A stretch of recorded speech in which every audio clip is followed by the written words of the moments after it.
Hey, what's going on? Welcome back to my channel. Today we're going to talk about the 4 latest Blue Note Classic Series reissues.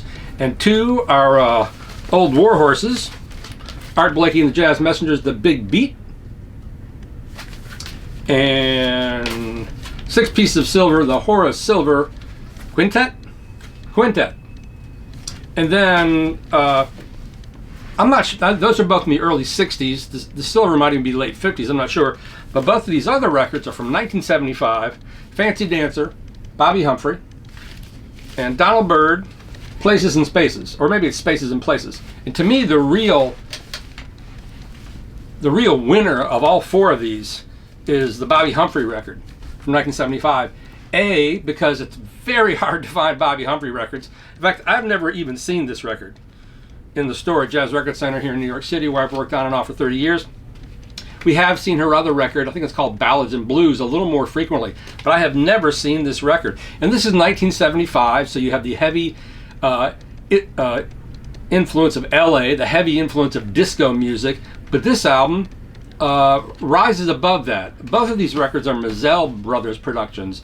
The Mizell Brothers who came in and funkified both Bobby Humphrey and Donald Byrd, and perhaps worked on some Brothers Johnson's records, I'm not sure. But this record has an amazing lineup.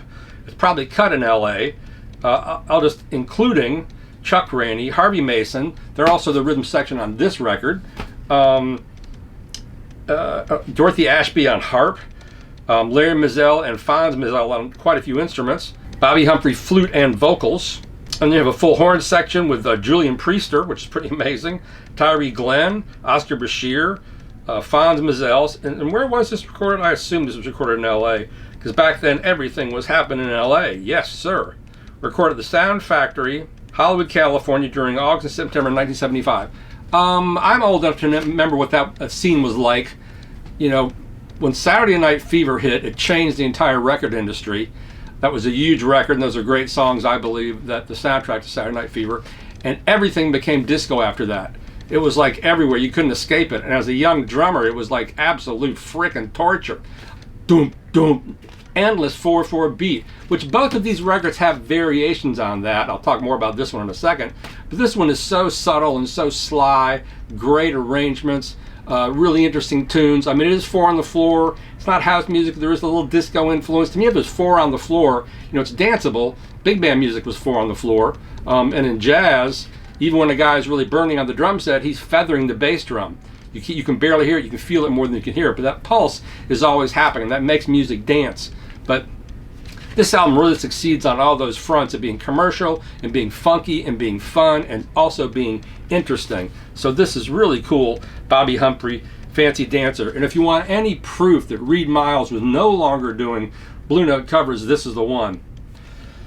Oh my God. I mean, you can barely, it's like I guess it's a high-heeled shoe with some other sort of nonsense. Anyway, all 4 of these came in really nice polyline sleeves, you know, this sort of thin poly that doesn't get hot and melt. So that was really nice. They all 4 came on that. We'll discuss this Donald Byrd record. This is the nadir. This is the low end of Donald Byrd's career, in my opinion. This record sounds like a Kool in the Gang record that got rejected. It's sluggish. It's uninteresting. The vocals are vapid and stupid, some of which Donald Byrd is singing, which doesn't, nope, you know, they shouldn't have let him sing. And this album is a real crime because it comes after other albums of his in the same, you know, wheelhouse that are brilliant, such as, these are also Mizell Brothers records, Street Lady. These are Donald Byrd records. I mean, you should get the early Donald Byrd records anyway, Out to the Races, and he's got so many great records on Blue Note before these. You know, credit him for being, you know, cool enough and smart enough to go funky and to tune some Mizell Brothers. He's one of the great musicians. But this album, I'm sorry, this album stinks. So I would look for Street Lady is wonderful. Also Mizell Brothers. Donald Byrd, Blackbird. This is the first jazz album I ever heard when I was in junior high school out in Monroe, North Carolina. We have this really hip, beautiful young black teacher. She was playing this after hours, after school. I'm like, what the heck is that? Also, Stepping Out of Tomorrow is a really great, I believe that's the Mizell Brothers. And this is sort of the bridge album between, this is 69, before he launches into the Mizell Brothers stuff. This is Kofi. There's another great one, Ethiopian Nights, which is great. They reissued a few months ago. That's also one you almost never see. But unfortunately, this here is a dog. This is dogged food for you. Bad for your sonic pleasure, bad for your heart. Stinky record. This is the original New York pressing of Horace Silver Quintet. 6 pieces of silver. West 63rd, New York City pressing. And I compared this directly with the reissue. Many Horace Silver records have been reissued. If you don't have this record in any form, you should get it.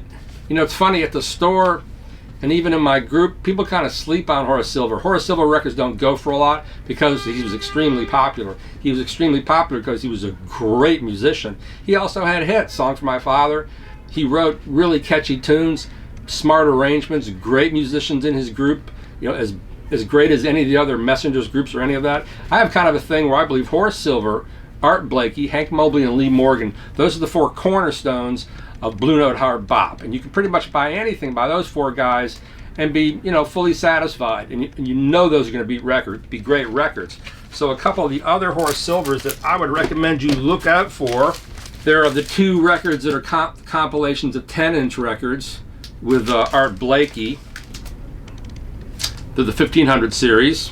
Then, of course, Stylings of Silver, the Tokyo Blues. My personal favorite, Horoscope.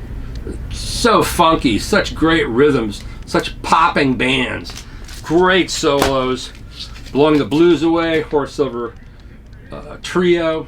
Also another one of my favorites. I love this record, Finger Pop. I got like 4 or 5 copies of it.